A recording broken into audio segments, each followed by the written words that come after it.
Hello and welcome to the sixth Lunch and Learn.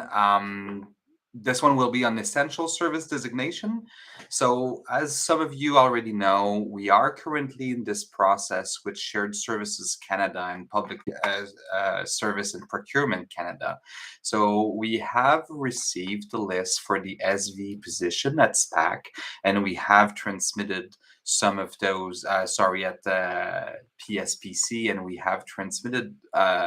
Those lists to the locals already. We've received many questions about the process, so we thought that it would be interesting to have this moment to discuss with you and to explain the process of essential services designation a bit more.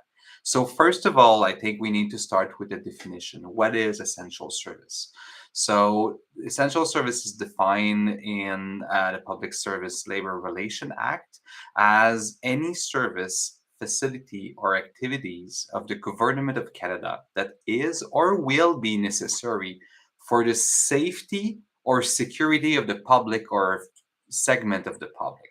Okay, so there is some example that were provided here that may be considered essential, like safety, security, correctional services, food inspection activities, accident safety investigation, income and social security, maritime safety, national security, law enforcement, search and rescue.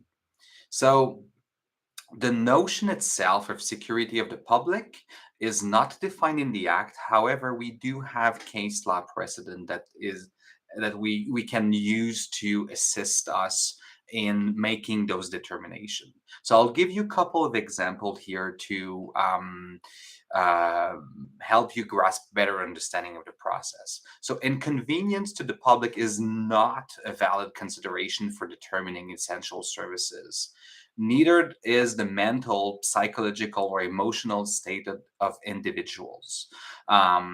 So management may designate uh, where there is merely the possibility that human life or public safety will be harmed, but it must consider the employee's regular duty only and not extraordinary or hypothetical situations. So safety or security can also relate to future situation.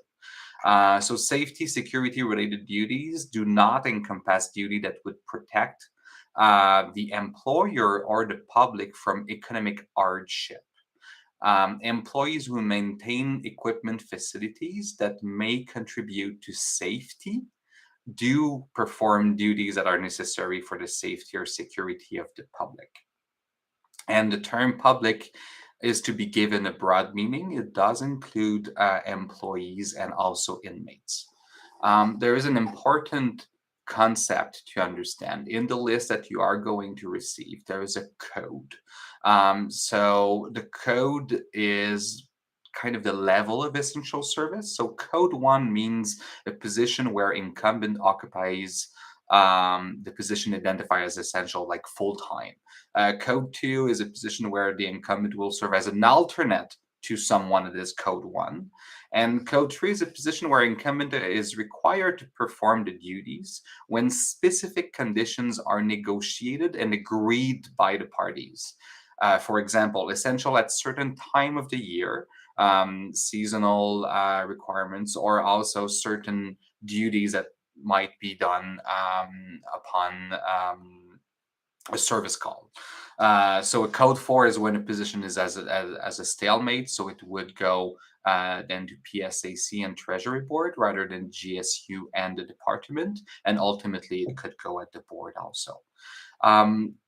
So what's the process and timeline for this round? So we receive lists from the employer, from the departments, indicating what position that they would like to be designated as essential service. So we need at GSU National Office to take the time to split that list by local. So we find all of those members, determine what local they belong to, split the list, and then we are sending the list to the locals and the RVPs for comments. and to have the input. So once we receive the input of the locals and RVPs, then we enter negotiation with the employer. Should we are unable to resolve or to arrive to an agreement in principle with the department, then we are referring the stalemate, so the code 4 to PSAC for them to negotiate with Treasury Board directly. So, what's the local and the RVP role in that process? Your role is essential because basically you are the technical experts. You know those positions. You know what's the content of their of those jobs. What are your members doing on a day-to-day basis? So we are asking you to review the employer rationale and to flag any issues, any comment you might have with the employer rationale.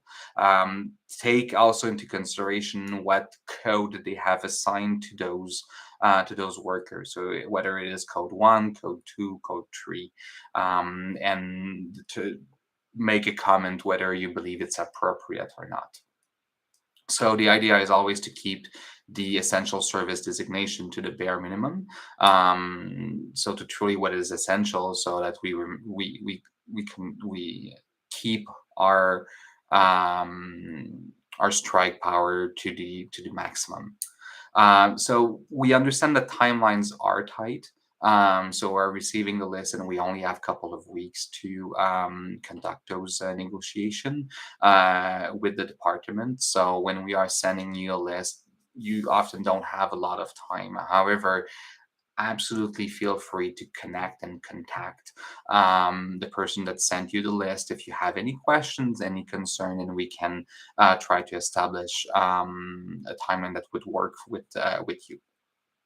So what if you have any questions? So if they are general questions and not related to specifically a list, like use a knowledge tree. So you can refer to your RVP, and the RVP will refer to the national office, and will be happy to assist you and provide you the answer, or like the expertise that we have regarding those issues. If it's related to a list, then you are in direct communication with someone at the national office. So feel free to reach out to go through the list and to identify and ask any questions that you might have. So this is the essential service designation process. So as stated, we are currently in that process. It will go on until September for the two departments for the three tables. So thank you for joining us, and let us know if you have any questions. Have a great day. Bye bye.